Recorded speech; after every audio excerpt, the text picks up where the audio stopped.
ಕೊನೆಗೂ ಕೂಡ ಅಕ್ಟೋಬರ್ ತಿಂಗಳ ಪೆನ್ಷನ್ ಅಮೌಂಟ್ ಬಿಡುಗಡೆ ಆಗಿದೆ. Hi friends, welcome back to my channel. ತುಂಬಾ ಜನ ಕೇಳಿದ್ರಿ, ಲಾಸ್ಟ್ ವಿಡಿಯೋದಲ್ಲಿ ಕಮೆಂಟ್ ಕೂಡ ಮಾಡಿದ್ರಿ, ನಮಗೆ ಇನ್ನೂ ಅಂಗವಿಕಲರ ಪಿಂಚಣಿ ಬಂದಿಲ್ಲ, ವೃದ್ಧಾಪ್ಯ ವೇತನ ಪಿಂಚಣಿ ಬಂದಿಲ್ಲ, ಮನಶ್ರೀ ಯೋಜನೆದು ಪಿಂಚಣಿ ಬಂದಿಲ್ಲ, ವಿಧವಾ ವೇತನ ಪಿಂಚಣಿ ಹಣ ಬಂದಿಲ್ಲ, ಯಾಕೆ ಇಷ್ಟು ತಡ ಮಾಡ್ತಾ ಇದ್ದಾರೆ, ಯಾವಾಗ ಬರುತ್ತೆ ಅಂತ ಈಗ ಅದ್ರ ಬಗ್ಗೆ ಲೇಟೆಸ್ಟ್ ಅಪ್ಡೇಟ್ ನ ತಿಳಿಸ್ಕೊಡ್ತಾ ಇದ್ದೀನಿ. ಪಿಂಚಣಿ ಹಣ ಕೊನೆಗೂ ಕೂಡ ಬಿಡುಗಡೆ ಆಗಿದೆ, ಅಕೌಂಟ್ಗಳಿಗೂ ಕೂಡ ಹೋಗಿದೆ. ಅದ್ರದ್ದು ವಿತ್ ಪ್ರೂಫ್ ಸ್ಕ್ರೀನ್ ಶಾಟ್ ಸಮೇತ ಮಾಹಿತಿಯನ್ನು ತಿಳಿಸ್ಕೊಡ್ತೀನಿ. ಇದ್ರ ಜೊತೆಗೆ ಕೆಲವು ಯೂಟ್ಯೂಬ್ ಚಾನೆಲ್ಗಳಲ್ಲಿ ಬರ್ತಾ ಇದೆ, ಕೆಲವು ಸೋಷಿಯಲ್ ಮೀಡಿಯಾಗಳಲ್ಲೂ ಕೂಡ ಒಂದು ಹೊಸ ಸುದ್ದಿ ಹರಿದಾಡ್ತಾ ಇದೆ. ಹಿರಿಯರಿಗೆ ಮತ್ತೆ ವಿಧವಾ ಮಹಿಳೆಯರಿಗೆ ಪಿಂಚಣಿ ಹಣವನ್ನ ಹೆಚ್ಚಿಗೆ ಮಾಡಿದ್ದಾರೆ ಅಂತ 2200 ರೂಪಾಯಿಗೆ ಏರಿಕೆ ಮಾಡಿದ್ದಾರೆ ಅನ್ನೋ ಅಪ್ಡೇಟ್ ಬರ್ತಾ ಇದೆ. ಇದು ಏರಿಕೆ ನಿಜವಾಗ್ಲೂ ಆಗಿದೆಯಾ, ಎಷ್ಟು ಏರಿಕೆ ಆಗಿದೆ, ಮತ್ತೆ ಯಾವಾಗ್ಲಿಂದ ಇದು ಬರುತ್ತೆ, ಎಲ್ಲಾನು ಕೂಡ ಈ ವಿಡಿಯೋದಲ್ಲಿ ನಾನು ನಿಮಗೆ ತಿಳಿಸ್ಕೊಡ್ತೀನಿ.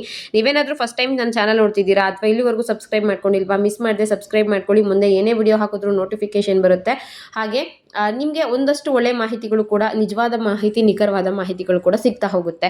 ಅಕ್ಟೋಬರ್ ತಿಂಗಳು ಪೆನ್ಷನ್ ಹಣವನ್ನು ಹಾಕೋದಕ್ಕೆ ರಾಜ್ಯ ಸರ್ಕಾರ ತುಂಬಾನೇ ಡಿಲೇ ಮಾಡಿಬಿಡ್ತು. ತುಂಬಾ ಜನ ಕಮೆಂಟ್ ಮಾಡ್ತಿದ್ರಿ, ಮತ್ತು ತುಂಬಾ ಜನ ಬೇಜಾರು ಕೂಡ ಮಾಡ್ಕೊಂಡ್ರಿ, ಯಾಕೆ ಇಷ್ಟು ತಡ ಮಾಡ್ತಾ ಇದ್ದಾರೆ. ಇದು ಪಿಂಚಣಿ ಹಣ ಕೊಡೋದು ಯಾರು ಅಸಮರ್ಥರಾಗಿರ್ತಾರೋ, ಯಾರಿಗೆ ದುಡ್ಕೊಂಡು ತಿನ್ನೋಷ್ಟು ಶಕ್ತಿ ಇರಲ್ವಾ ಅಂಥವ್ರಿಗೂ ಕೊಡೋದು. ಅದನ್ನು ಕೂಡ ಇವರು ಕರೆಕ್ಟಾಗಿ ಕೊಡೋದಿಲ್ಲ. ಈ ಗೃಹಲಕ್ಷ್ಮಿ ಯುವ ನಿಧಿ ಬೇರೆದೆಲ್ಲ ಲೇಟಾಗಿ ಕೊಟ್ಟರು ನಡೆಯುತ್ತೆ, ಆದರೆ ನಾವು ಪಿಂಚಣಿ ಹಣ ಕೊಡೋವಂಥದ್ದು 60 ವರ್ಷ ಮೇಲ್ಪಟ್ಟವರಿಗೆ. ನಮಗೆ ಈ ರೀತಿ ಆಗ್ತಿದೆಯಲ್ಲ, ನಮಗೇನೋ ಖರ್ಚಿಗೆ ಬೇಕಾಗಿರುತ್ತೆ, ಮೆಡಿಸಿನ್ಗೆ ಬೇಕಾಗಿರುತ್ತೆ ಅಂತ ಒಂದಷ್ಟು ಜನ ಹೋಗಿ ಅವ್ರ ಪೋಸ್ಟ್ ಆಫೀಸ್ ಹತ್ರ ವಿಚಾರಣೆ ಕೂಡ ಮಾಡ್ತಾ ಇದ್ರು, ನಮಗಿನ್ನೂ ಅಮೌಂಟ್ ಬಂದಿಲ್ಲ ಅಂತ ಕಮೆಂಟ್ ಕೂಡ ಮಾಡಿದ್ರಿ ನನ್ನ ವಿಡಿಯೋದಲ್ಲಿ. ನೀವು ಅಮೌಂಟ್ ನಮಗಿನ್ನೂ ಬಂದಿಲ್ಲ ಹೇಳಿ ಅಂತ. ನೋಡಿ, ಖಂಡಿತವಾಗ್ಲೂ ಹಣ ಬಿಡುಗಡೆ ಆಗಿದೆ. ಅದ್ರ ಸ್ಕ್ರೀನ್ ಶಾಟ್ಗಳನ್ನ ನಾನು ನಿಮ್ಗೆ ಹಾಕ್ಬಿಡ್ತೀನಿ. 18ನೇ ತಾರೀಕಿಂದನೇ ಪಿಂಚಣಿ ಹಣ ಬಿಡುಗಡೆ ಆಗಿದೆ. ಅಂದರೆ 5 ದಿನಕ್ಕಿಂತ ಮುಂಚೆನೇ ವಿಡಿಯೋ ಮಾಡಬೇಕು ಅಂದ್ಕೊಂಡ್ರೆ ಸ್ವಲ್ಪ ಲೇಟ್ ಆಯಿತು ವಿಡಿಯೋ ಮಾಡೋದಕ್ಕೆ. ಅಕ್ಟೋಬರ್ ತಿಂಗಳು ಪೆನ್ಷನ್ ಅಮೌಂಟ್ ಬಂದಿದೆ 1400 ರೂಪಾಯಿ ಅಂತ ಕಮೆಂಟ್ ಮಾಡಿದ್ದಾರೆ. ನೋಡಿ, 18ನೇ ತಾರೀಕು 3 ಗಂಟೆಗೆ ಬಂತು ಅಂತ ತುಂಬ ಜನ ಕಮೆಂಟ್ ಮಾಡಿದ್ದಾರೆ. ಹಾಗೆ 16ನೇ ತಾರೀಕು ಕೂಡ ಪಿಂಚಣಿ ಹಣ ಬಿಡುಗಡೆ ಆಗಿದೆ. ಇದು ಸ್ಕ್ರೀನ್ ಶಾಟ್ ಹಾಕಿದ್ದೀನಿ ನೋಡಿ, ನಿಮಗೆ DBTಲಿ ಅಪ್ಡೇಟ್ ಆಗಿದೆ. ಮಂಡ್ಯ ಜಿಲ್ಲೆಯವರು ನಮಗೆ 1200 ರೂಪಾಯಿ ವೃದ್ಧಾಪ್ಯ ವೇತನ ಸಂಧ್ಯಾ ಸುರಕ್ಷಾ ಯೋಜನೆ ಅಡಿಯಲ್ಲಿ ಬರುವಂಥ ಪೆನ್ಷನ್ ಬಂದಿದೆ ಅಂತ ಕಮೆಂಟ್ ಹಾಕಿದ್ದಾರೆ. ರಾಯಚೂರು ಜಿಲ್ಲೆಯವರು ಬಂದಿದೆ ಅಂತ ಹೇಳಿದ್ದಾರೆ. ಯಾವ ಪಿಂಚಣಿ ಹಣ ಬಿಡುಗಡೆ ಆಗಿದೆ ಅಂತ ನೋಡೋದಾದ್ರೆ, ಸಂಧ್ಯಾ ಸುರಕ್ಷಾ ಯೋಜನೆ ಪಿಂಚಣಿ ಹಣ ಬಿಡುಗಡೆ ಆಗಿದೆ. ಹಾಗೆ ಅಂಗವಿಕಲರ ಪಿಂಚಣಿ ಹಣ ಬಿಡುಗಡೆ ಆಗಿದೆ. ವಿಧವಾ ಮಹಿಳೆಯರಿಗೆ ಕೊಡುವಂತಹ ಪಿಂಚಣಿ ಹಣ ಬಿಡುಗಡೆ ಆಗಿದೆ. ವೃದ್ಧಾಪ್ಯ ವೇತನ ಕೂಡ ಬಿಡುಗಡೆ ಆಗಿದ್ದು, ಕರ್ನಾಟಕದಾದ್ಯಂತ ಈಗಾಗಲೇ ಎಲ್ಲಾ ಜಿಲ್ಲೆಯವರೆಗೂ ಕೂಡ ಹಣ ಬಿಡುಗಡೆ ಆಗಿದೆ. ಇಲ್ಲಿ ನೋಡ್ತಿರೋ ಸ್ಕ್ರೀನ್ ಶಾಟ್ಗಳು ನೋಡಿದ್ರೆ ನಿಮ್ಗೊಂದಷ್ಟು ಪ್ರೂಫ್ಗಳು ಕೂಡ ಸಿಗುತ್ತೆ. ನಾನು ಸ್ಟಾರ್ಟಿಂಗಲ್ಲಿ ನಿಮಗೆ ಹಾಕಿದ್ದೀನಿ, ಹಣ ಬಂದಿರೋ ಸ್ಕ್ರೀನ್ ಶಾಟ್ ಕೂಡ ಹಾಕಿದ್ದೀನಿ. ಹಾಗೆ ಒಂದಷ್ಟು ಜನ ಕಮೆಂಟ್ ಮಾಡಿದ್ದಾರೆ, ಅದನ್ನು ಕೂಡ ನಾನು ನಿಮಗೆ ವಿತ್ ಪ್ರೂಫ್ ಇನ್ಫಾರ್ಮೇಷನ್ ತಿಳಿಸ್ಬೇಕು ಅಂತ ಅಪ್ಡೇಟ್ನ ಮಾಡಿದ್ದೀನಿ. ಪಿಂಚಣಿ ಹಣ ಏನು ಬಂದಿಲ್ಲ ಅಂತ ಸುಮಾರು ಜನ ಹೇಳ್ತಾ ಇದ್ರು. ಸೊ ಫೈನಲಿ ಹಣ ಬಿಡುಗಡೆ ಮಾಡಿದ್ದಾರೆ. ಇನ್ನೂ ಕೂಡ ಸಾಕಷ್ಟು ಜಿಲ್ಲೆಯವರಿಗೆ ಹಣ ಬರೋದು ಬಾಕಿ ಇದೆ.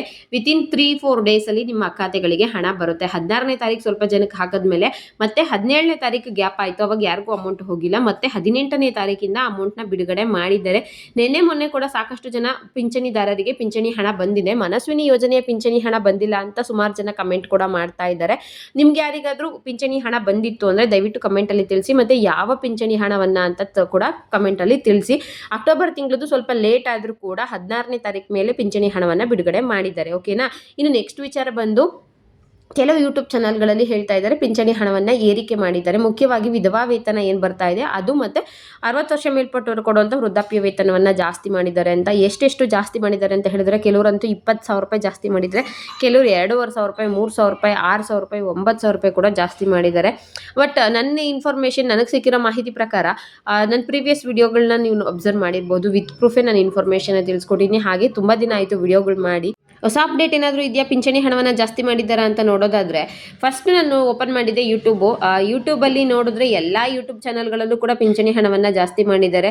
6,000, 3,000 ರೂಪಾಯಿ ಜಾಸ್ತಿ ಮಾಡಿದ್ದಾರೆ. ಅದೇ ನಮ್ಮ ಸಿದ್ದರಾಮಯ್ಯ ಅವರು ಜಾಸ್ತಿ ಮಾಡಿದ್ದೀರಾ, ನರೇಂದ್ರ ಮೋದಿ ಅವರು ಏನಾದರೂ ಜಾಸ್ತಿ ಮಾಡಿದ್ದಾರಾ ಅಂತ ಎಷ್ಟು ಹುಡುಕಿದ್ರು ಕೂಡ ಏನು ಮಾಹಿತಿ ಸಿಗ್ತಿಲ್ಲ. ಯಾಕಂದರೆ ಪಿಂಚಣಿ ಹಣವನ್ನು ಜಾಸ್ತಿ ಮಾಡಿಲ್ಲ. ಕೆಲವು ಯೂಟ್ಯೂಬ್ಗಳಲ್ಲಿ, ಅದರಲ್ಲೂ ಪಾಪ ವಿಧವೆಯರು ಇರ್ತಾರಲ್ವ, ಅಂಥವ್ರಿಗೆ ಪಿಂಚಣಿ ಹಣವನ್ನು ಜಾಸ್ತಿ ಮಾಡಿದ್ದಾರೆ ಅಂತ ಹೇಳಿದ್ರೆ, ಮತ್ತೆ ಕೆಲವರು ಸಂಧ್ಯಾ ಸುರಕ್ಷಾ ಯೋಜನೆದು ವೃದ್ಧಾಪ್ಯ ವೇತನ ಪಿಂಚಣಿ ಹಣವನ್ನು ಜಾಸ್ತಿ ಮಾಡಿದ್ದಾರೆ ಅಂತ ಹೇಳ್ತಾ ಇದ್ದಾರೆ. ಬಟ್ ಅದೆಲ್ಲ ಕೂಡ ಫೇಕ್ ಇನ್ಫಾರ್ಮೇಶನ್ ಆಗಿರುತ್ತೆ. ಖಂಡಿತವಾಗ್ಲೂ ರಾಜ್ಯ ಮತ್ತು ಕೇಂದ್ರ ಸರ್ಕಾರಗಳು ಪಿಂಚಣಿ ಹಣವನ್ನ ಹೆಚ್ಚಿಗೆ ಮಾಡ್ತಾ ಇಲ್ಲ.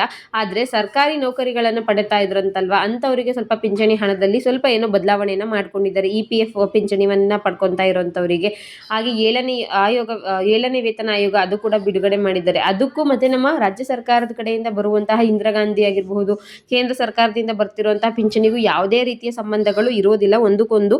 ಬಟ್ ಅವರು ಎರಡನ್ನೂ ಮಿಕ್ಸ್ ಮಾಡ್ತಾ ಇದ್ದಾರೆ. ಗೌರ್ಮೆಂಟ್ ಎಂಪ್ಲಾಯಿ ಕೊಡೋ ಪಿಂಚಣಿ ಹಣವನ್ನು, ಹಾಗೆ ನಾರ್ಮಲ್ ಜನರಿಗೆ ಸರ್ಕಾರದ ಕಡೆಯಿಂದ ಬರುವಂತಹ ಪಿಂಚಣಿ ಹಣವನ್ನು ಎರಡು ಮಿಕ್ಸ್ ಮಾಡಿ ಅದು ಜಾಸ್ತಿ ಮಾಡಿದ್ದಾರೆ ಇದು ಜಾಸ್ತಿ ಮಾಡಿದ್ದಾರೆ ಅಂತ ಕನ್ಫ್ಯೂಸ್ ಮಾಡ್ತಾ ಇದ್ದಾರೆ. ಖಂಡಿತವಾಗ್ಲೂ ವೃದ್ಧಾಪ್ಯ ವೇತನ ಆಗಿರಬಹುದು, ಅಂಗವಿಕಲರ ಪಿಂಚಣಿ, ಮನಸ್ವಿನಿ ಯೋಜನೆದು, ಹಾಗೆ ಸಂಧ್ಯಾ ಸುರಕ್ಷಾ ಯೋಜನೆ, ವಿಧವಾ ವೇತನ, ಮನಸ್ವಿನಿ ಯಾವುದು ಕೂಡ ಜಾಸ್ತಿ ಮಾಡಿಲ್ಲ. ಗೌರ್ಮೆಂಟ್ ಎಂಪ್ಲಾಯೀಸ್ಗಳದ್ದೇ ಬೇರೆ, ನಮ್ಮ ಕರ್ನಾಟಕದಲ್ಲಿ ಫ್ರೀಯಾಗಿ ಕೊಡುವಂಥ ಪಿಂಚಣಿ ಹಣವೇ ಬೇರೆ ಆಗಿರುತ್ತೆ. ಇದನ್ನು ಯಾವುದೇ ಕಾರಣಕ್ಕೂ ಹೆಚ್ಚಿಗೆ ಮಾಡಿಲ್ಲ ಅಂತ ಹೇಳ್ತಾ ಈ ವಿಡಿಯೋನ ಇಲ್ಲಿಗೆ ಮುಗಿಸ್ತಾ ಇದ್ದೀನಿ. ಇದು ಪಿಂಚಣಿ ಹಣದ ಕುರಿತಾಗಿ ಬಂದಿರುವಂತಹ ಲೇಟೆಸ್ಟ್ ಅಪ್ಡೇಟ್ ಆಗಿತ್ತು. ಈ ವಿಡಿಯೋ ಇಷ್ಟ ಆಗಿದ್ರೆ ಲೈಕ್ ಮಾಡಿ, ಶೇರ್ ಮಾಡಿ, ಮಿಸ್ ಮಾಡಿದ್ರೆ ಸಬ್ಸ್ಕ್ರೈಬ್ ಮಾಡ್ಕೊಳ್ಳಿ. ಇಲ್ಲಿವರೆಗೂ ವಿಡಿಯೋ ನೋಡಿದ ಪ್ರತಿಯೊಬ್ಬರಿಗೂ ಕೂಡ ಹೃದಯಪೂರ್ವಕ ಧನ್ಯವಾದಗಳು. Thank you.